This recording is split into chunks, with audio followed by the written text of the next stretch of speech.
Hi everyone, I'm Jada Burt and this is In My Tracks. You know that feeling when a song comes on and it's so good that it feels like you're frozen in time? Well, that's what this podcast is all about, the songs that stopped me in my tracks. I chat with musicians about their process, challenges, and inspiration. And you discover your new favorite songs.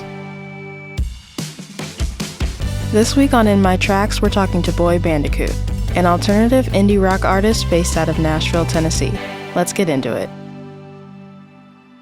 Hello and welcome to In My Tracks. I'm your host, Jada Burt, and today I'm speaking with Boy Bandicoot. Hey there, how are you? Good, how are you doing? Good, thank you. Thank you for being here. So, off the top, I just want to know, where did the name Boy Bandicoot come from? Like, how did you come up with that? Oh, yeah. Well, it was like a season of trying to figure out what I wanted to call this project, and I feel like I took it way too seriously. Mm-hmm.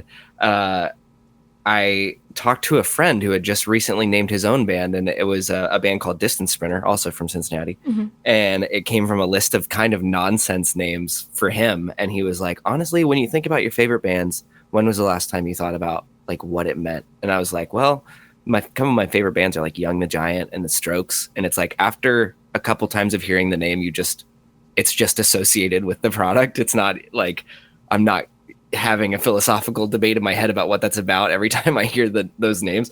And I was a big Crash Bandicoot fan growing up, big PlayStation boy, and thought it was funny, looked into what it was, and it's this little rat, and I thought that was also very funny. It's like a little long-nosed rat, and I was like, what better to title this scrappy project after than a long-nosed little rat? That is it. It was also just a fun word that's easy to spell, so. Yeah, exactly. That goes into it, you know. Channable, it's channable too, so yeah, that works. And I the like last project that I had done that was personal. I did like a synth record, and I titled it Asthmatic Astronaut, and then the EP was called The Fluorescent Ocean, which every single word other than ocean was so hard to spell. I was like, this is not great for SEO. Nope. You're like, okay, I need to pivot. And yeah, it's a good pivot. Yep, it works. Yep, it's a great name.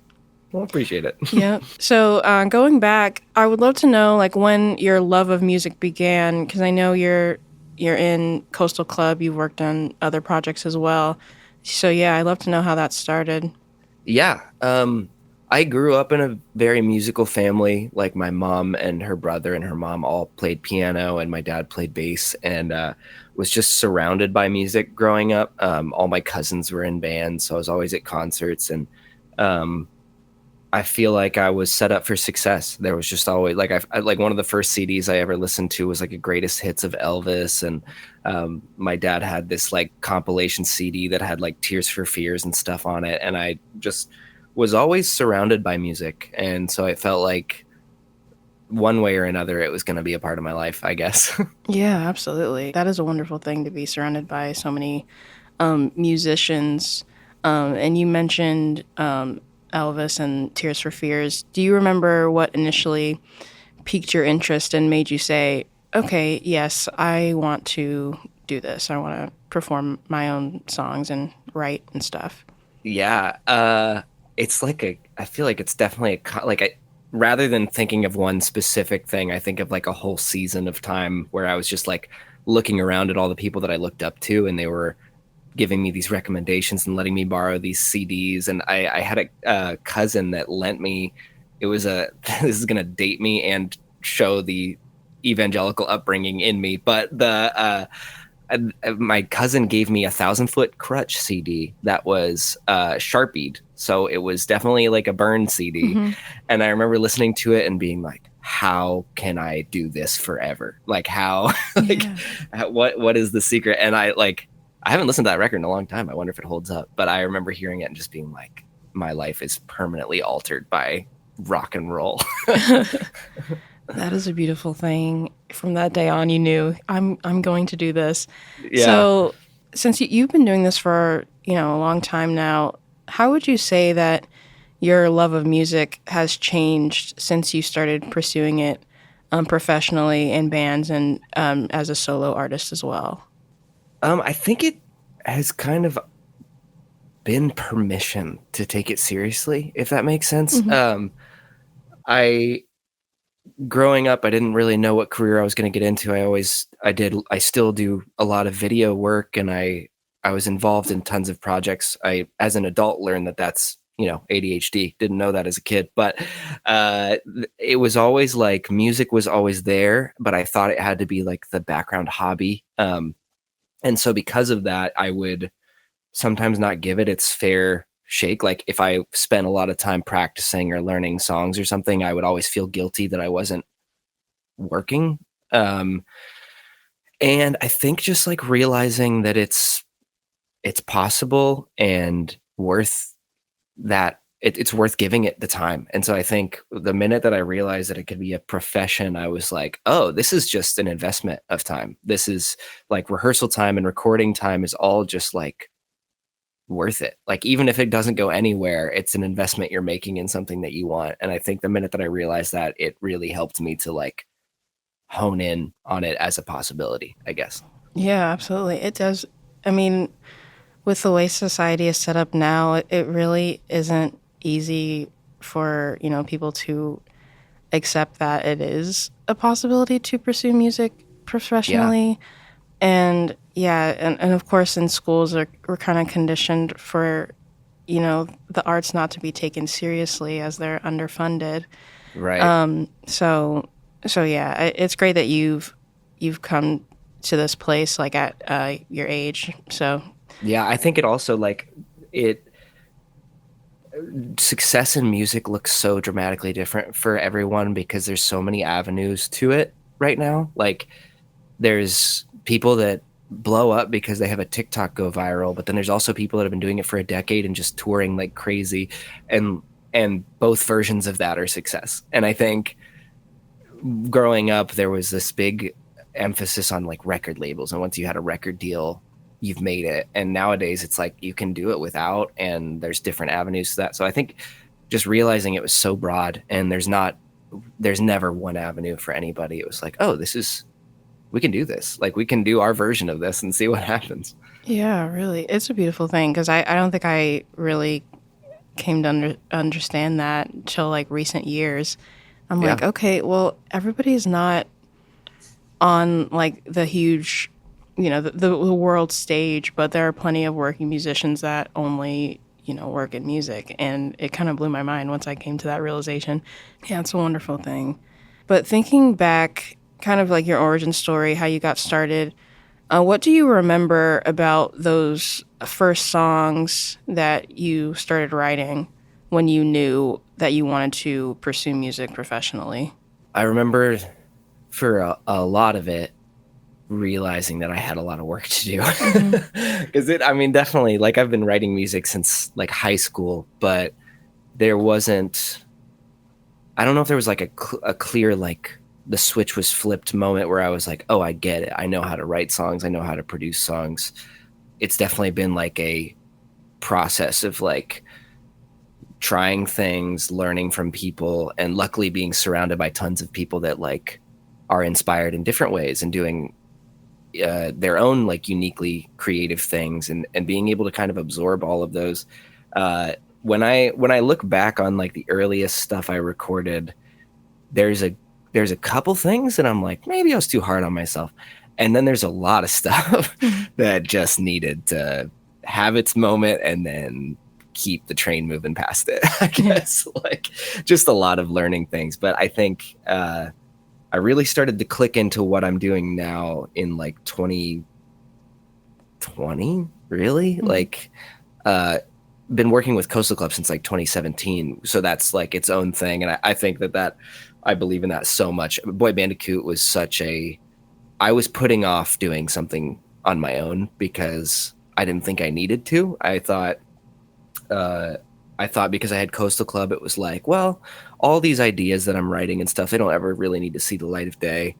And I just one day had the encouragements from some friends to start taking it seriously. And I think that like flipped something in my brain to start like putting the effort in, and actually like taking the risk of releasing music on my own. So That's a really long-winded answer to your question, but No, that actually brings up another point, because yeah, that happens all the time where one band member will start releasing their own solo work. Like you touched on this, how you had to get that encouragement, from friends to start putting out that solo work.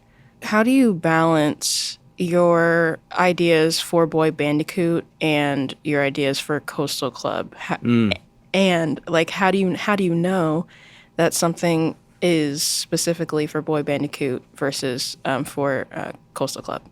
yeah. Well, it's funny because Boy Bandicoot was born out of trying to come up with ideas for Coastal Club. So, Ah, yeah, it's like Tunnel Vision, the song that we're going to talk about. Like it was an idea that I knew was a little bit more aggressive, and I think that's the teetering point. There's this like itch in me because I grew up. I loved like the Devil Wears Prada and hardcore music, but I also loved like the Strokes and kind of like that sort of punk adjacent stuff. mhm. And Coastal Club is like it scratches such a like a specific itch in me that I love so much, like that Beach Boys ish, just like it feels good, it's really vibey. But I was writing these songs that definitely leaned more on that aggressive, that side of like my natural writing. And so I was sending Alex, the lead vocalist of Coastal Club and like just a great friend of mine, I was sending him all these demos, and I was like, I don't know if this is it. Like, I don't know if this is Coastal Club. It could be with some like massaging and like we could maybe change some things here or there.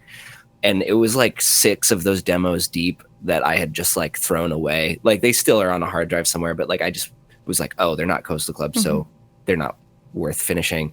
And Alex was finally like, dude, why are you giving these up? Like these are good. Like do something with them, and it can be its own thing.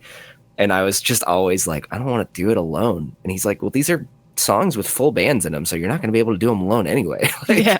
like that's just not part of it. And I think I was always intimidated by uh, owning my own thing. Coastal Club, it is so easy to just like get excited about it because I'm doing it with friends that I have full faith in like their skill and their art, and there's just this like self-critical bone in me that like always questions my own ability and my own just like longevity. Like I'm like, oh, I wrote something I'm really excited about now, but like what are the chances I ever do that again? And so it just took him kind of being like, these are worth finishing. And I was just surrounded by really awesome people in that season of my life that were all excited about it. And yeah, it just kind of gave me the little boost that I needed to be like, let's try this. And also Alex is he co-produces the songs. I like get him as far as I feel like I can. And then we go into the studio and we get him across the finish line together, and then he mixes them. So he's still definitely a part of that process, which has been awesome to still have that. Like he's just a insanely talented producer and musician. So like having that little extra touch that like adds some ear candy on top of what I thought was already a finished song is just like secret sauce. Yeah. I love that. I mean, you can't stress the importance of friends and encouragement enough. Before I get into collaboration, I'd love to know how you maintain your confidence in your solo project and your confidence in your work. You mentioned that you get the songs as far as you can before you open the door, essentially. But Mhm. how do you maintain that, since it was kind of difficult to get to that point where you were ready to release your solo work? Yeah. I don't even know if it's maintaining confidence at this point, Mhm. rather than just like deciding I was going to do what I wanted to do and hope that somewhere out there someone would appreciate that Yeah. and buy in. And I think it just took me recognizing that there's so many artists that are doing this as a career right now, and some of them have such a niche following, but those followings are so loyal that like it's just there's just no excuse not to release things that you believe in, I guess. Yeah. And I think that's the difference, is I do believe in it. It took me kind of getting the ball rolling a little bit and putting some effort in on the front end and releasing it, and just I don't know. I think I used to always, when I would release stuff under my own name, just like as Avery Benter, that's still out there, but it was usually just for fun. And I think I would tell myself it's just for fun because I didn't want, I was worried about the response, and I was worried about people getting it, wanting it, etc. And really, like, it just is not about that and should never be about that, because the minute that you're worried about what other people want from your music is the minute you're going to miss really awesome works that would naturally come out of you. And I think that it's just that recognition. It's like, okay, let's not care about how people take this, because it's just worth it to do what honestly comes to me, and hope that maybe somewhere down the line people connect with it. If not, like, I still made the art that I'm proud of and I wanted to make. And so, yeah, I think it for me is less of like, I'm super confident about this project, and more just like, I'm confident that I'm doing what I want to be doing. And if people love that, then that's a win.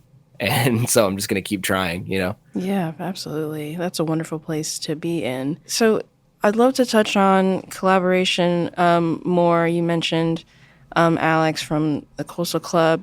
I would like to spend some time on the Introducing Tour, because I thought that was, such a wonderful string of events. I mean, Yeah. that was incredible. You guys played so many shows in such a short amount of time. You, Trana, Mooney. I was able to see you all in Cincinnati. Heck yeah. But yeah, that was an incredible production. So Thank I'd you. love to know more about that. I mean, community at its finest, for sure. Yeah, it was wild. So I know Mooney through, I play with an artist named Abby Holiday, who's also from Cincinnati, and Seth Mooney is like, he plays drums for her. So we've all been touring together for like the last going on 2 years. And Trana, the guitarist for Trana, is the bass player for a band called Michigander, and Abby opened for Michigander on a long tour in the spring. So we all just are buddies. And we got back from that tour, and we were sitting at a coffee shop in Nashville, and Seth was just like, we should go on tour. And while I was thinking about it, I was thinking, we should all play each other's songs, and we should all just be one super group for as many shows as we can book. And we were all like, it just felt like one of those conversations that I was like, this is such a cool idea. We would all have to be completely on board for this to work. So I'm a little skeptical.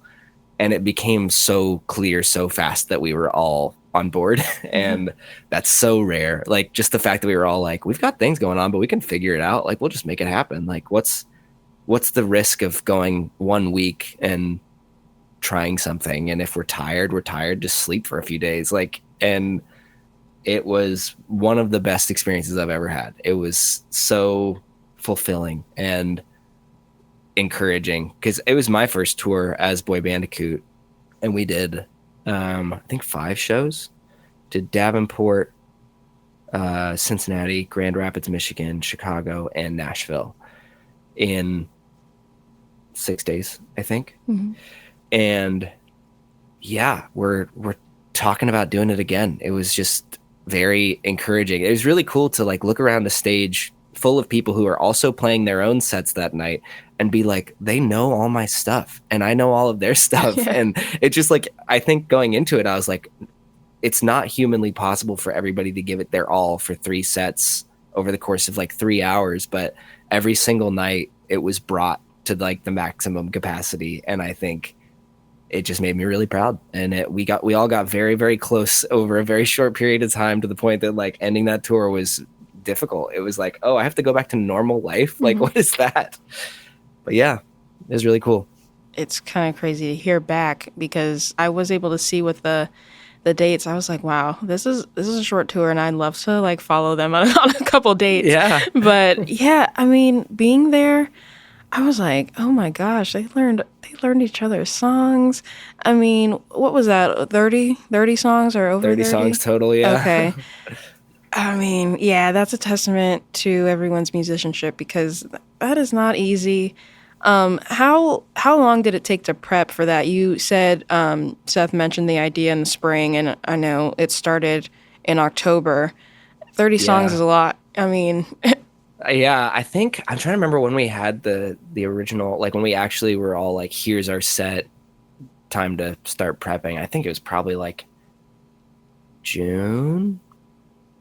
I could be wrong about that. I mhm, definitely I feel like I had like 2 months of like rehearsal time. Like I at least had access to the songs or demos for everybody mhm. like a decent amount in advance, and so I would take things in chunks. And also it was just like really cool because like I'm a big pedal nerd, and so there's a lot of things that I would use exclusively for Trana's set because it's kind of like disco-y and some punk songs. And then Yeah. you got the Mooney set that's like high production, and it's just like I got to make the craziest noises with my guitar. So it was just like it was just very fulfilling. And then playing my own stuff, it's just like a lot of uh a lot of alteration in like how I'm playing and what I'm playing throughout the night. And so for the prep stuff, it was kind of difficult because you're like having to approach things in a completely different way each set. But it honestly, I think, kind of helped my brain to be able to separate those things. Like, okay, well, this is the style and vibe and production for Trana. Here's the production for Mooney. Here's stuff for Boy Bandicoot, and like be able to approach them as their own unique challenge, I guess. Yeah. That's a lot of work, but you guys made it look like it was like you were having the time of your lives each set. It was just incredible and such a great testament to what can be accomplished when people come together. Yeah, I appreciate it. Yeah, We of definitely course. were having the time of our lives. I feel bad for our bass player Mel. She's the one that didn't write any of the songs and had to learn all 30. I And she did it, mean, so it was impressive. yeah, she really did. I mean, I did chat with her a little bit, and I was like, okay, you really played the bass tonight. I Yeah, she mean, sent it. it was incredible. But yeah, going back to your process, writing and producing songs for Boy Bandicoot, what Hmm. would you say is your favorite part of the music making process? Mm. It might change song to song because there's some songs that from the minute that the like idea comes to me, it feels very natural and it progresses quickly and smoothly. And then there's other songs that like I don't feel like I find it until months and months later in like maybe I'm just sitting around and trying to produce a little bit, like everything's already recorded and I'm just sitting around adding stuff, and then all of a sudden it kind of clicks into place. But I think both sides of that, like there's been songs that I'm just driving and I have a melody in my head and I'll make a voice memo, and then every time I'm at a stoplight I'm like swiping to text lyrics, and like it's just very, and then I get home and I'm just like I have all this ammunition and now use all of it all at once. And then there's other songs where it's like I'm just sitting in my studio upstairs for hours and hours just recording guitar parts hoping something sticks. And honestly both of those are fun. I think the minute I learned that like even if you have a bad recording day or writing day, that is still necessary, because it's like even if I have a day where I'm not excited about anything that got recorded, I at least pushed like mental clutter out of the way. Like I got the bad ideas out of the way, so now tomorrow I can have good ideas. Or like I don't know, sometimes in a day where you're recording and you don't feel like anything's really what you want it to be, every once in a while you'll find like a thing or a riff or a melody that you're like, well, I'll use that later, and you bring it back in a later project. But I don't know, it's a trial and error process. And recently I'm like a bit frustrated because I'm kind of stuck on some writer's block, but every once in a while I'll like have a day where I just like I feel like I go into the studio and I hyper fixate on something for like hours and hours and hours, and by the time I leave my eyes are just burning from looking at a computer screen. But it's like I have a demo that I'm really really excited about. And so yeah, there's some new stuff I'm working on that will start rolling out hopefully in the early next year. But that like one of them I feel like I was in the studio for like 13 hours. And when I came out, I felt as confident in version 1 as I do about like version 7 that I'm on now. Like, which just is such a good feeling, but that is so rare. Yeah, that is. Yeah, I mean, a process, isn't it? But Yeah, for sure. yeah, but that is such a good point, and it's so true that you kind of just have to dump everything out. As soon Yeah. as that idea hits, just get it out. Eventually, that star will come, and then it just lightens up the whole day. It might even Yeah. make your week. Yeah, Been literally. there. Yeah. I'm like, oh, this is the song, and Yeah. I'm never gonna stop talking about it. But Literally. And yeah. there's a Donald Glover stand-up bit where he was talking about when he was making Childish Gambino. He was like, I got in the car with somebody and my music came on and they're like, oh, we're a little conceited, aren't we? And he was like, you don't go home from your Subway job and make a sandwich and somebody walks in and is like, oh, a little conceited, aren't we? It's like, yeah, of course I'm making things that I'm excited about. And I feel like I'm easily like, I will make a song and I will burn it into my brain. I Mhm. will, because I'm like, I'm excited about it, because why would I write it if I wasn't excited about it? But then also I'm like, what could I do to make it better? And I think I used to say that I give myself Stockholm syndrome with my own music, like, Yep. like things that I'm already excited about, but now I'm like, it's the best thing ever, because I don't ever give myself a break. No, I get that. Yeah, I love Donald Glover so much. And yes, I miss his stand-up set. So this It is was me so good. asking, yeah, please come back to Yeah, the this is us stage. manifesting Donald Glover onto the Yeah, stage. exactly. I'm like begging at this point. But no, that's a wonderful point. Like if you don't love it, why are you finishing it? Like, Right. I mean, yeah, that is I just love that point so much. Cause yeah, I mean, I would love for my song to be stuck in my head. Yeah. I mean, what's the alternative? Yeah, if it doesn't work for you, who's it going to work for? Yeah, Like, what's the point? exactly. Come on. Yeah, that would have been yeah, we wouldn't have been friends after that. I'm like, get out of my car. Right. No. But thinking about all of the music you've released as Boy Bandicoot, if you had the chance to choose the first song that a new listener heard, which one would it be? Mm.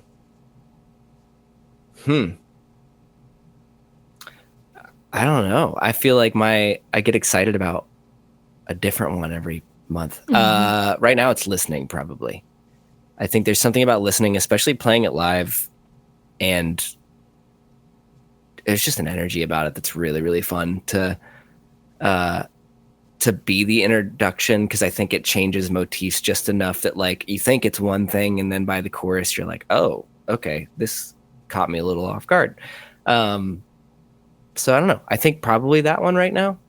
It also is like the most sarcastic of any of my songs, which is just who I am as a person. Like is so yeah, I think probably that. Hey everyone, I hope you're enjoying the conversation with Boy Bandicoot so far. This is the song that stopped me in my tracks. Here's Tunnel Vision by Boy Bandicoot.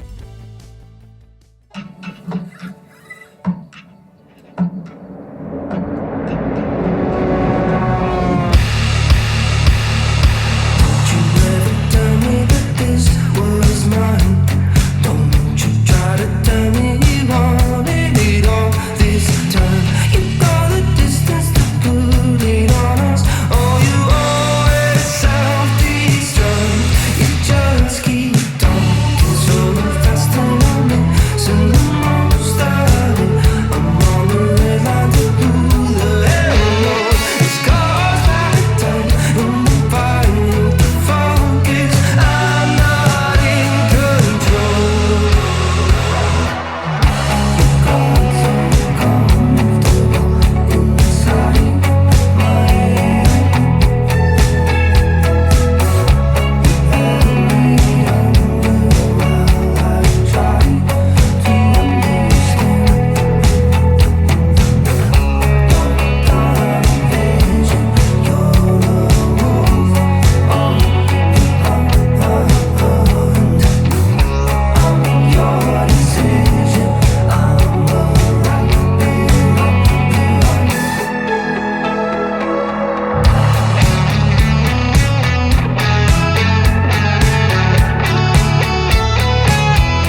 Okay, so I picked your song Tunnel Vision. This song stood out to me, and I was like, okay, well, I need to know more about it. Then got stuck between a couple of songs, so it took me a minute, and I was like, okay, yeah, I'm gonna stick with Tunnel Vision. It is a fantastic song, and I'd love to know more about it. So what initially inspired you to write this song? Hmm. It's kind of a lot of things. This is one of those songs that I had sent to Alex as a Coastal Club demo, which even thinking back to that, I'm like, that was what was I thinking? um, and he was like, it could be. We would have to change kind of the entire identity of this, like the sonic landscape of this song, but we could do it. But he was like, ultimately, I think you should keep it. And I think I wrote this early last year. I had just gotten back from a tour with Abby, and being around Abby and Seth at the same time is one of the most inspiring things ever. Like, there's such insanely talented artists that are doing things that I love. And I came home knowing I needed to do something. I needed to start recording and writing again. And it didn't have to have a purpose. I just had to do it. And so I came home, and we had a lot of friends over at our house, I think. And I had to run an errand, and I ran the errand, and on the way I was like humming this melody, and it was the verse. It ended up being the verse for Tunnel Vision. I came back to the house, and we have like these 6 friends there, and I was like, I love you all. I'm going upstairs. I'll talk to you in a bit. And everything up to the second verse was tracked like that, and I just like found a wave, and I just kind of wrote it for a couple hours. And the concept of it, I feel like, is just kind of a mishmash of a lot of the things that I was feeling at the time. I was like, I grew up in like churches and things, and about 5 years ago, I left it and never looked back. But still, there's so much association with it from relationships that I had and family and things like that. And so I think there's a decent amount of this record that like has some evidence of just feeling really seeing the like reality of that once you step outside of it, and realizing like the impact that it had on your life that you didn't realize it was having on your life. And so I don't know. I think Tunnel Vision, there's a lot of concepts in there that some of them I want to leave up to interpretation. But for me, I think it was just a season of just like feeling lost and searching for something, if that makes sense. I mean, those are really strong, powerful feelings as well. I mean, now that you've had some time like away from the song, how do you feel now? Like, because those are some feelings that can be like really Yeah. heavy on your soul, heavy on your creativity. It could either help it or hurt it. So where are you with that now? I needed this song.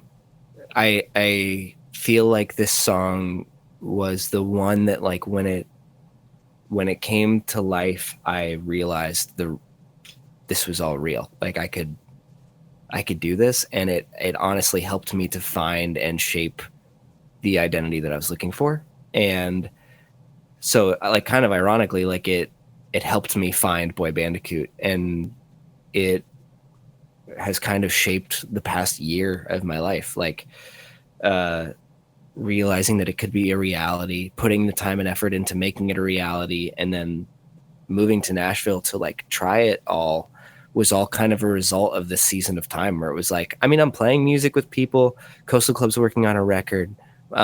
There's all these things that are becoming more real, but it wasn't until like I started working on Tunnel Vision, and then that inspired me to write more, and the EP started to come to life, and it was like, oh, this is real. We can do this. And it genuinely like kick-started the whole thing, I guess.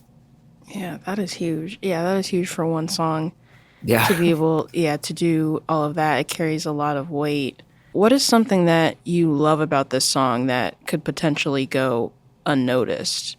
Because I know you put a lot of time into this one in particular. It's super important to your EP. The second verse of this song, I think, was me trying something that I thought I was going to lean into a lot more than I ended up leaning into with this project, which was like a very Tears for Fearsy, like even the way that I'm singing the lyrics in the second verse is different than I sing most things in any of my songs, just Mhm. like the way that I shape my voice, which was so much me like just being inspired by Shout by Tears for Fears. And I also like every line in the second verse is like a baseball metaphor. And so I have a sweater design that I really want to make at some point for merch that is like modeled after an old Cincinnati Reds like World Series sweater that I had. And like ultimately that sweater I was wearing when I wrote the song, and it inspired me to like come up with a bunch of baseball metaphors for that second verse. But I guess that like it was just like that first sitting was when I kind of created the identity of the song, first verse to second or to first chorus, and then I came back to it, which that's I do that often with song ideas. I'll write up to a first chorus and then I'll take a week and be like, "Uh-oh, I ran out of ideas." Like I used it all and now I don't know how to like keep it moving. And it wasn't until I was driving, because that's my toxic trait is I write music while I'm driving, and uh I was listening to like the instrumental that I had recorded for a second verse, and the kind of cadence of the vocals and everything came to me. And yeah, it was almost just like songwriting at its most fun. It was just like, we're just going to try a bunch of things. We're kind of shouting these lines. We're like, yeah, I don't know. It was just kind of a fun experiment that I feel like is one of my favorite parts of that song. Yeah, absolutely. I mean, yeah, what can you do besides throw a bunch of things at the wall? It's so incredible to hear the final version of it and know that so much time and effort was put into it. Yeah. When you are in that process where you're kind of you feel like you're out of ideas, like how do you keep the momentum going? Like how do you keep yourself in good spirits, because it's not always a good feeling, and it can like bring artists down at times. It kind of depends. A lot of the time, I'll send the demo around to people that I trust. One of my favorite people is my friend Lindsley. She has an artist called Darity, and she gives just the best feedback, like objective feedback. She'll obviously like tell you what she loves about something, but she will also just tell you like she just has a really good structure in her head for songwriting, and so I feel like she helps me chisel away at things. Um, and so I'll send it to her. I'll send it to my friend Joel from Distance Sprinter. I'll kind of send it around and see if like it's almost like finding the friend that like gets it. Not that they all do to a degree, but I'm like, Hmm. who has something for this? Who's excited by this idea? And every once in a while they'll like give me something for it. Sometimes just the feedback that they give me is enough for me to like they'll be like, yeah, this part's working for me, this part's not really landing as much. And so then it's easier for me to go from like a subtractive perspective rather than additive. Like, oh, if I take away that part, what does it make room for now? And be able to like fill that space. But there's also songs like one that I just finished the demo of like this past week. I started it over a year ago, and then I worked on it obsessively for like a week, and then I just ran out of ideas. So I or not ran out of ideas, but I just like I looked back at the structure of it and I was like, something's just not done. And it took me kind of letting it sit for months and months, and then coming back to it with fresh ears to figure out what wasn't working. And I don't love doing that because I'm not a perfectionist, but I'm also the kind of person that's like, I want to finish what I'm working on so I can work on the next thing. Yeah. And when I leave something sitting that long, I always feel unsatisfied by it. Like I didn't give it what it deserved, and now it's just sitting there doing nothing. But I don't know, every once in a while it pays off, and you pick it back up and you're like, "Oh yeah, this whole thing was so much better than I remember it being. Now all it needs is a little bit of like tightening of the screws and then it's done." And so yeah, I think it kind of just depends. There's definitely been some that I just like the wind leaves the sails and I'm just like, yeah, that's gonna sit for a minute because I got nothing, you Yep, know? exactly. Sometimes you just gotta set it aside. Yeah. And yeah, it's great to know like which songs require more time, which songs will literally be finished in a day. Yeah, It's yeah. it's always great to have that patience and knowing that each song is different. So you talked a lot about how, some ideas come while you're driving. Yeah, I've been there. The voice memos app, I mean, it really saves because I can't imagine going back to a time where you just got to keep that idea inside and hope and pray that it's there when you get home. Yeah, don't talk to anybody on your way home. Yep, it couldn't be me. Yeah, so thank God for the voice memos app. Yeah. But what are kind of some other scenarios that you find yourself in where ideas will come and serendipity, stuff like that besides driving? Just a lot of time plugging in my guitar and hitting record. I like that's my standard is just go upstairs to my little studio room and plug in some pedals and turn the amp on and then just kind of like noodle until something feels right. I feel like what used to be my hindrance in songwriting is I would write a bunch of guitar parts because I just love playing guitar and I love writing guitar parts that kind of interweave with one another. But then the issue that I was running into is I would allocate all the melodies for guitar parts. And so when the time came to write vocal melodies, it was almost like, well, where would it go? Like, what would it do? And so I had to kind of learn how to leave space and how to accommodate for each part, because I would just get super carried away, write an instrumental that I was super stoked for, and then bounce it down, put it on my phone, go driving to try to find melodies. And because I'm the last thing I'm doing is sitting in my studio singing melodies because I have roommates and that sounds awful. So it's just like I'll usually like get it as far as I can get it, and then I'll just go drive and hope that something comes to me. But yeah, it's so much time that I'll just like sit in here and I'll have kind of a mood that I want to go for, but ultimately just kind of be at the mercy of what I'm playing that day and create an instrumental to try to make some sort of foundation for a song. Sometimes that works, sometimes it doesn't. But I do find that like changing the instrument, like the instrument that I start on, definitely kickstarts different kinds of vibes. Buried from my EP is one of my favorite songs, but it started on an acoustic. And so you wouldn't know that because there's no acoustic in it at all. But like I had to get out of my studio. I had to go down to the couch and just like sit there with a guitar and noodle around until something came to me. And sometimes I forget to give myself that space and that permission because it makes more sense for me to go into this room and, go to work, like it feels like that's what I'm doing. But really, sometimes you need to step outside of that. And that's where the actual ideas are waiting for you. But those are great points. I mean, giving yourself space and leaving room for the other parts of a song. Because I totally get that. That instrument that that is your instrument. It's so easy to just go crazy. So I totally understand that. Yeah. But yeah, those are great things to put in practice that I think can work for so many different artists as well. I often say them better than I actually do them. Oh no, I feel that. It's like, Same here. This totally works for me. And I'm like, I haven't done that in like 6 months and I really should. Yep, been there. Yeah, literally So. the strings on my acoustic guitar are rusting off as we speak. So it's like I probably haven't even changed them since I wrote that song. But no one has to know that. Exactly.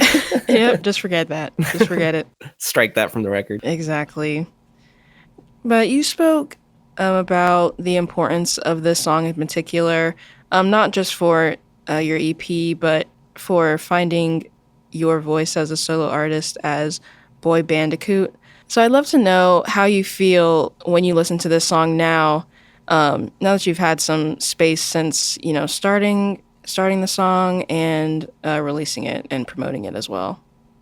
I don't know. It feels cool to listen to it as it kind of created the whole thing. Mm-hmm. I do feel like the identity of the music I was writing changed after it. Like I feel like it's the only song on the EP that has the identity that it has. I don't think that that's the only. There's some stuff that I'm working on now that I feel like definitely falls in that same camp, but it was interesting to like write that song and then separately write the rest of the EP and be like, oh, that's a completely different identity. But it feels cohesive to me, but it's still like different. And so I don't know. It's interesting that that's where it started. And it's like, I typically start shows with tunnel vision, and it feels like one of those songs. Like, I wanted this project to just come out swinging. I wanted it to hit super, super hard. And I feel like it does. I feel like it, even just like slamming on that first chord 4 times before starting the actual song was like, that's the mood I wanted to set. It's like, this is new, this is different, let's hit it really hard. And it's just so fun to like, it's so fun to play live. It's fun to listen back to, because it definitely like helped me to find this whole thing. But yeah, I don't know. I'm proud of it. Those are wonderful points as well, because it does seem like, as a listener, you're having fun. Like, this is music that you are so proud of, that you have put a lot of time in and are just ready to really just shake the scene. So it's awesome. Coupled with that, you spoke about, some heavier topics that are aligned with this song. So who do you hope to reach with Tunnel Vision? It's funny. Most of my songs, there's some people will just be like, I need to write a song about this. And then they go and they write that song. And I feel like a lot of my songs are emotional responses. And then I'll be like halfway through it and look back at the lyrics that I'm writing and realize what I'm talking about. And Tunnel Vision for me is a little bit more ambiguous, because it feels like a culmination of a lot of things that I was experiencing and a lot of feelings that I was having. There's some things that are pointed to a person. There's some things that are pointed at a structure or a system. And so I don't know. I kind of hope that anybody can find something in it to connect with, or at anyone who is in a similar headspace, not even the circumstance, because I don't even think I would point back at when I wrote it and be like, that is clearly about this moment in my life and this thing I was dealing with. It was kind of just a culmination of where I was at, and to some degree, like where I am still at, less angry about it, but like, just finding identity, finding purpose, finding where you belong, and feeling as though you have escaped something. I hope that everyone can find something in it that is relatable or exciting. Yeah, absolutely. Yeah, there's definitely a lot to catch on to in this song. So yeah, definitely stood out to me, and I know others will find something in it as well. So in closing, if you could speak to your younger self who was just starting his career in music, what would you say? Keep it up. I mean, like, I don't know. It looks nothing like I thought it did, but it's better by a long shot. I always thought music would be such a specific thing. I also thought it was so far away. I don't know. I thought music as a job, as a business it was all so far away, happening in far off worlds. And it's like, I grew up in Cincinnati, and Nashville was 4 hours away. Chicago was 4 hours away. I didn't even realize that all these people that I loved and was so inspired by were so close to me. And like, yeah, everything that I did was a baby step towards what I am doing, and everything I'm doing is a baby step towards what I'll do. I don't know what any of that means. I don't know what I'm walking towards, but I'm excited about it. And if it looks like things like the introducing tour, if it looks like getting to play more music with my friends and getting to release songs that I'm really excited about, and yeah, if it looks like that, then I'm excited to keep walking toward it. But I think that younger me would be stoked about what I'm doing. If you're making your younger self proud, you're doing a lot. But yeah, you mentioned that you're working on a lot of new music, both on your solo project Boy Bandicoot and Coastal Club, Yeah, and others. So what are you excited to share or promote?